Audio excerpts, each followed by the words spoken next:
when I heard about this case, I couldn't believe that this is happening in Switzerland. And Amira, you also told me that you haven't seen something like this before, and then you tried actually to get some public attention toward this, right? But with not that much success inside Switzerland, right? Yes, I think this is the part that's more shocking for me. I mean, the fact that abuse of office by authorities can happen is not the most shocking thing, even in a democratic system. But what decides whether a system is working and is democratic is if there are mechanisms to investigate what happened, if there are institutions willing to investigate, if there is a way to hold these authorities or authorities that act unlawfully accountable. So for me, with as much as I'm a big fan and I think there was a grave miscarriage of justice towards Ali, this has not been my main concern. I mean, he sued, he had the capability to sue, and he got his the right ruling. But the question, the bigger question, the more troubling one is my rights as a citizen here, that the authorities and the political figures don't act outside the law and are not held accountable to prevent me or to control or to decide for me what speech I am allowed to hear and what story, what version of the story is the true one. And this is, I think, the most alarming thing. And, initially when this took place, I understand that nobody was interested because the details were not there.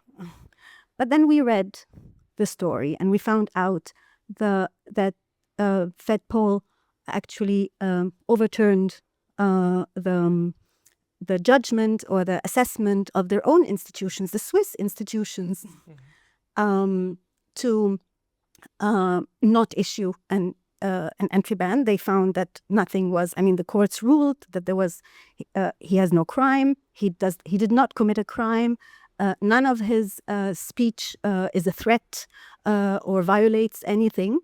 But then the Swiss authorities or authority figures decided that it's their decision, it's their opinion that will decide that matter. So when this came out, and still there was no investigation, I didn't know to whom does it fall. Yeah, and I think we need to point this out, right? All the court cases that you're running now are on your initiative, right? It's because you sued or because you tried to defend your rights, but there's no public prosecutor who stepped in and said, oh, we need to investigate what happened with Nicoletta Della Valle, and the other person who's like heavily involved in this is Mario Fair. Maybe you can say a little bit about this, but so far, just nobody trying to step in from the government side in order to investigate this, right? So as Amira mentioned, this is important. Even before I arrived in Switzerland in January 2025, the Zurich authorities had requested from FedPol to ban me from entering Switzerland.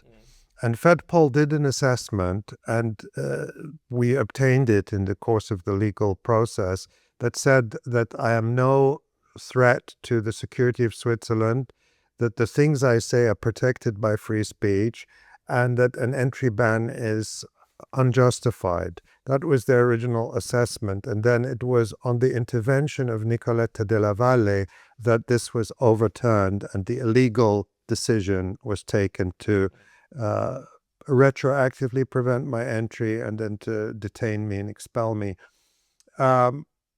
And yes, these court decisions are the result of our initiative. I had a lot of support to do that, by the way. And although the parliamentary investigation was done by the Control Committee, I had nothing to do with that, and they did a very good investigation which revealed important information. So that was an initiative, and that's to the credit of those lawmakers who decided to do that. As far as Mario Fair is concerned, we did file a criminal case against him, but unfortunately the Zurich Executive Committee, the government in Zurich, refused to lift his immunity. And that is the case.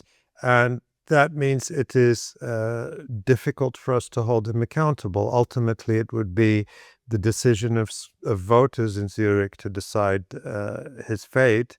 And that's their business, of course. But I would wish that I had the chance just to confront him through the legal due process in a fair process. That's all I ask for. Also to the credit of the Swiss courts, they treated me fairly. That's something that should be reassuring to people in Switzerland, because many people expressed to me how disturbed they were by what happened to me and how could this happen in Switzerland.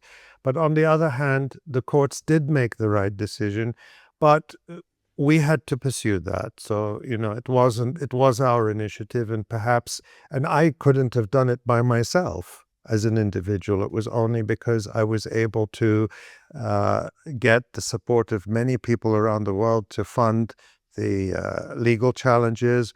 Also, the lawyers I worked with, who are fantastic, were very generous in terms of, yes, there were still costs, but they were, they also were very generous with their time and their efforts to make it possible to bring these cases. So it's not easy to do that. Not everyone can do that. I was lucky that I could. And the reason I did it is not for me personally, but because we are seeing a wave of repression in the West in general against free speech, and particularly when it relates to Palestine.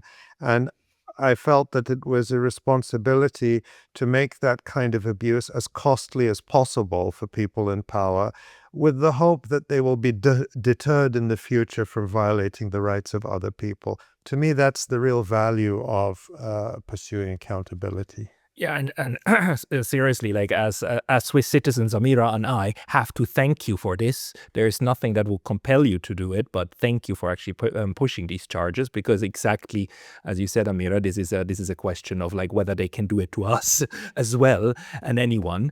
Let's take it a little bit broader. What does this tell us about the state of affairs, of international affairs in 2026? Because the suspicion is, of course, very, very high that this was an act that was done in order to please somebody who's not at all in Switzerland.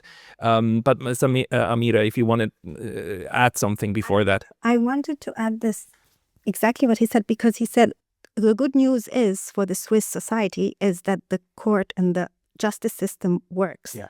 But it only worked in the rights and the violations towards you.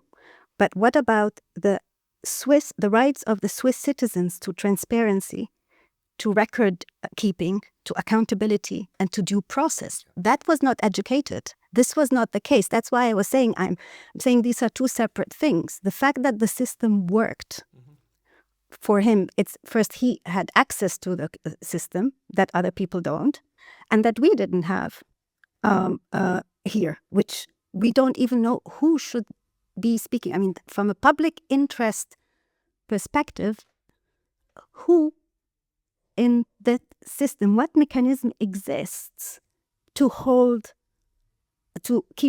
defend our rights as Swiss citizens, that our authority figures or authorities do not act in this manner, or not do not act, you cannot prevent them from acting, but that you hold them accountable, that you deter such actions. That this kind of abuse of office doesn't take place. I mean, and if it takes place, it must be remedied, right? The system must do that. And I mean, so what we're seeing is, yes, on the one hand it works, on the other hand, I am scared that this is possible in the first place. And maybe, Ali, you can speak to that a little bit, like the long arm. I don't know. How come that the long arm of Israel reaches all the way to Zurich?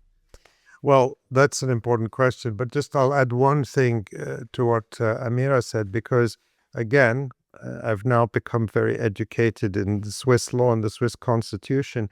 And the Swiss constitution contains an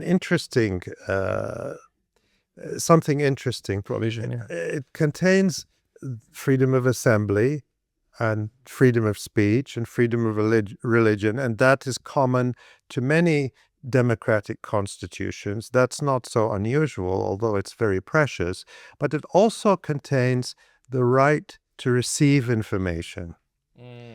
That Swiss citizens and residents have the right to receive information. And in that respect, by preventing me from speaking, yes, that was a violation of my rights, but it was also a violation of the rights of those who wanted to attempt to receive information.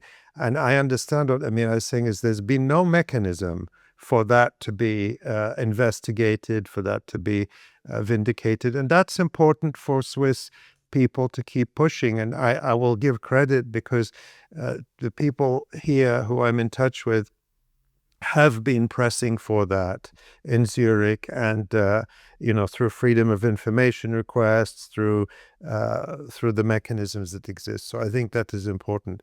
Well, in terms of the long arm of Israel, I mean, we can see that across the West. I don't want to make specific accusations regarding what happened here without knowing exactly, because we want the court process to determine the facts and to do it fairly. But in general, we can see that across the West, there is fear of offending Israel, that institutions, universities, corporations, governments, lawmakers are so much at odds with their own populations when on this, particularly on the question of Palestine and the genocide.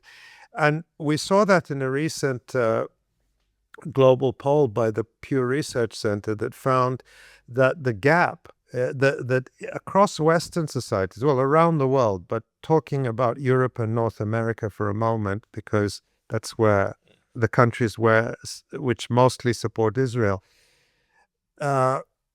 there are large majorities in all of these countries, France, Germany, the UK, the Netherlands, North America, Canada, the United States, where the population has very negative views towards Israel.